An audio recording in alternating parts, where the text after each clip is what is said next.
Assalamualaikum warahmatullahi wabarakatuh. Perkenalkan, nama saya Hafid Akbar Amrullah dari Fakultas Kesehatan Prodi Rekam Medis.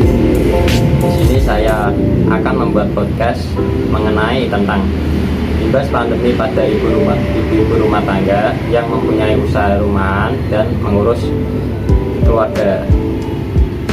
Di sini saya dengan narasumber ibu, yaitu silakan perkenalan. Assalamualaikum warahmatullahi wabarakatuh. Perkenalkan, saya Ibu Alfi. Umur saya kurang lebih 42 tahun.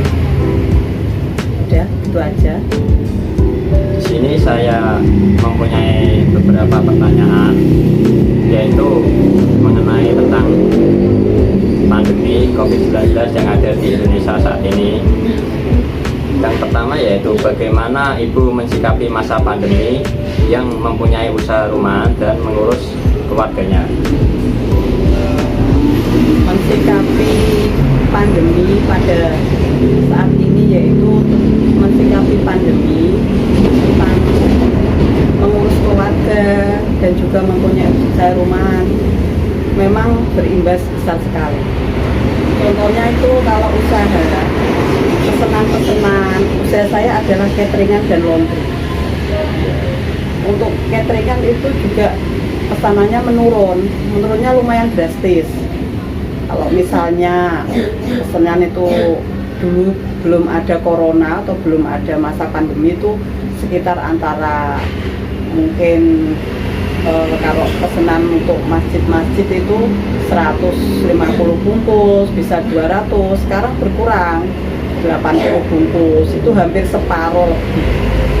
Itu efek dari pandemi itu sendiri. Nah, bagaimana kita mensikapi supaya usaha kita tetap berjalan terus itu bagaimana? Ya, memang itu harus pandai-pandai pandai seorang ibu, bagaimana usahanya bisa berjalan terus tanpa ada suatu hambatan. Ya, hambatannya ada, tapi bagaimana supaya usahanya itu lancar, tetap berjalan. Karena pada masa pandemi itu harga-harga itu tidak bisa diprediksi, kadang bisa stabil, kadang bisa naik turun. Nah, itu budgetnya kita itu harus istilahnya kalau ibu-ibu itu direng-reng atau dibuat list dulu. Seumpamanya harganya itu segini atau per bungkusnya segini. Kalau dulu belum ada pandemi itu memang untungnya itu hampir 50-50%. Tapi kalau masa pandemi tidak bisa. Pokoknya yang penting itu usahanya jalan gitu aja. Soal untung itu ya memang kita bisa dapat untung, tapi tidak bisa seperti dulu banyak. Ya caranya yaitu kita cari misalnya kalau dulu itu menunya apa, misalnya menunya rames atau apa gitu. Nah, kalau macamnya bisa kita kurangi. Maksudnya kalau rames kan masakannya itu banyak, menunya banyak, ada kering, ada mie, ada apa. Nah, kita kurangi salah satu supaya usaha itu tetap berjalan, tapi soal rasa itu tetap dijaga. Untuk masalah mensikapi. Kalau laundry itu memang agak berkurang, tapi nggak seberkurang kalau masalah catering. Kalau laundry itu misalnya per minggunya itu rame. Dulu kalau anak-anak kos kan bisa laundry, terus pasang pada masa pandemi mereka lebih berhemat, jadi nggak kayak dulu, maksudnya laundry terus gampang gitu, enggak. Kalau sekarang itu anak-anak kos lebih berhemat, kadang dicuci sendiri, jadi pemasukan agak berkurang memang. Untuk laundry lah kita lihat supaya usaha berjalan lancar gimana, ya kita kasih bonus misalnya. Kalau laundry berapa kali cuci kita kasih diskon, atau harga promo pada saat hari-hari besar. Hari besar itu apa saja?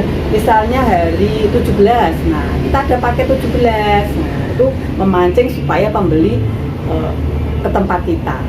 Itu kiat-kiat seorang ibu rumah tangga yang mempunyai usaha. Terus apa tadi Mas yang lanjutannya? Yang kedua yaitu kiat-kiat apa saja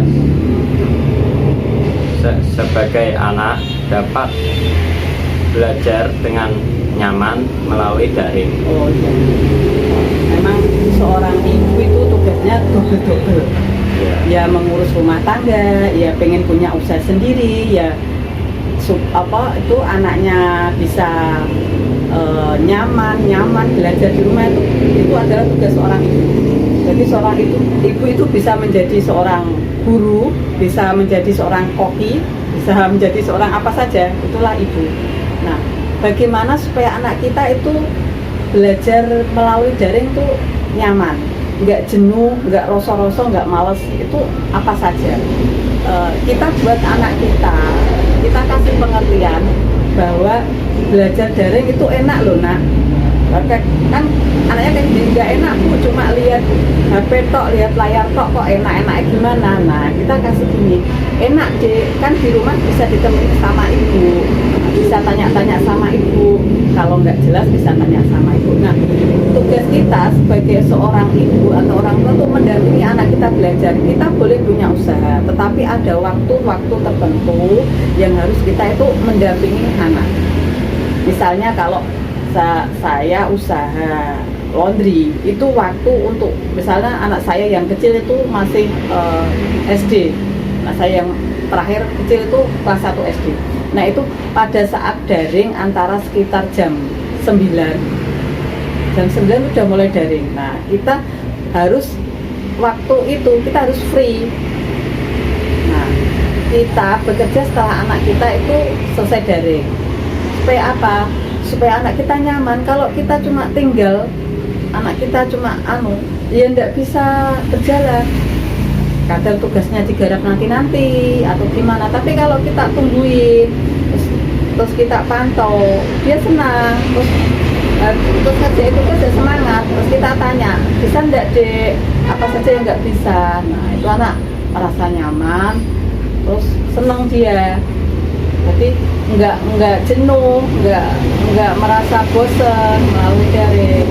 Nah, tugas kiat-kiatnya yaitu apa saja? Kita harus komunikatif sama anak, tanya sama anak, tapi jangan mendikte.